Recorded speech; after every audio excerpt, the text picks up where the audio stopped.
Dans cette vidéo, je vais te parler de comment sortir d'une histoire d'amour impossible, comment guérir d'une histoire d'amour impossible. Alors peut-être que tu vis actuellement une rupture douloureuse, que tu es en dépendance affective avec ton ex, avec ta partenaire et que c'est très difficile pour toi de renoncer à cette relation. Je vais te partager un petit peu mon point de vue sur ce que c'est les histoires d'amour impossible et comment en guérir. Je m'appelle Emeraude, je suis chamane, guérisseuse, médium, artiste. J'ai à cœur sur cette chaîne de te partager un petit peu mes points de vue, ma sensibilité sur comment ouvrir ta conscience, comment améliorer ton regard sur toi-même et comment surtout mieux t'aimer. Si tu es intéressé, n'oublie pas de t'abonner à la chaîne sur la petite cloche. Et puis si tu veux aller plus loin, je t'invite à rejoindre ma liste privée d'abonnés email. J'y partage des contenus sensibles et poétiques chaque semaine pour t'aider à avancer vers la liberté d'être toi en tant qu'humain sur cette terre.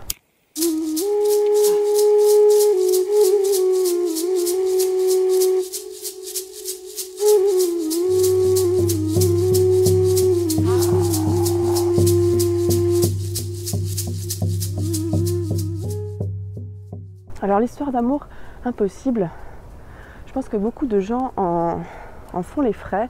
On attire les histoires d'amour impossibles à nous parce que finalement on a besoin d'expérimenter à l'intérieur de nous l'amour de soi. En fait on n'arrive pas à être en couple, on attire des histoires d'amour impossibles parce qu'il y a une part de nous ou il y a une partie de nous qui faisons le choix d'être seul. Et moi je l'ai vraiment ressenti parce que j'ai vécu des histoires d'amour impossibles et je me disais oh là là mais pourquoi j'arrive pas à être en couple, j'ai tellement envie d'être en couple. Et quand je me suis penchée sur le sujet, je me suis rendu compte qu'en fait j'attirais des hommes qui n'étaient pas disponibles ou des histoires d'amour impossibles, tout simplement parce qu'intérieurement mon inconscient faisait le choix d'être seul. Pourquoi ? Parce que je trouvais que c'était beaucoup plus important d'apprendre à être seul, de m'autonomiser, de vivre une indépendance et un amour pour moi et que je pouvais le faire qu'en étant seule. Donc il y a vraiment quelque chose quand tu vis une histoire d'amour impossible de te regarder, de te demander pourquoi tu choisis d'être seul.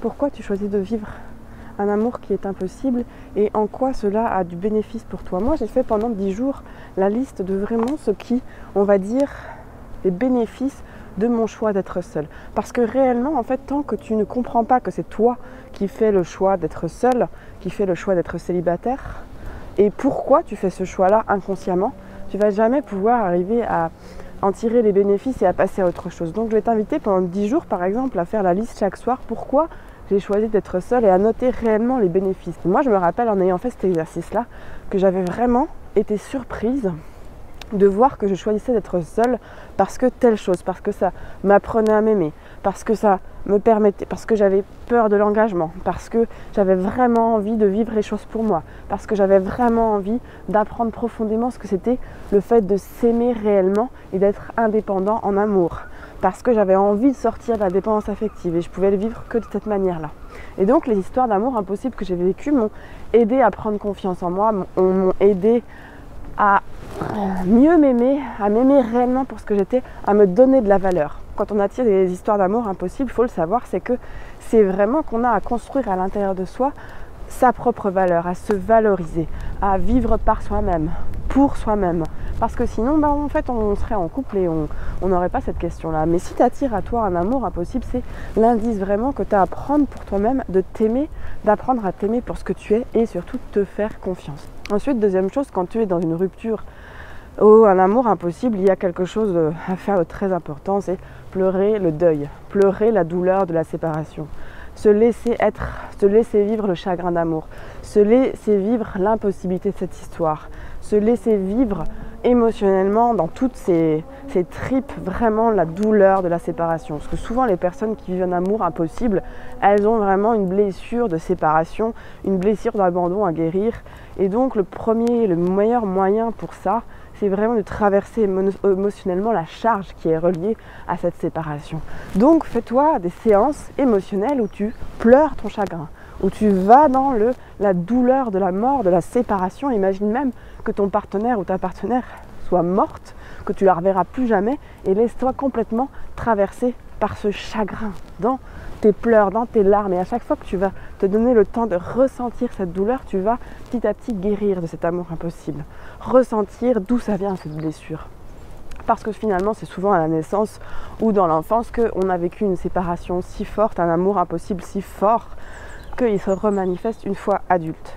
autre conseil pour guérir d'un amour impossible, c'est de comprendre qu'en fait, si tu le vis, c'est pour une très bonne chose. Donc on a dit c'est pour apprendre à s'aimer, c'est pour guérir de la blessure de la séparation, ressentir ce deuil-là, peu importe d'où il vient.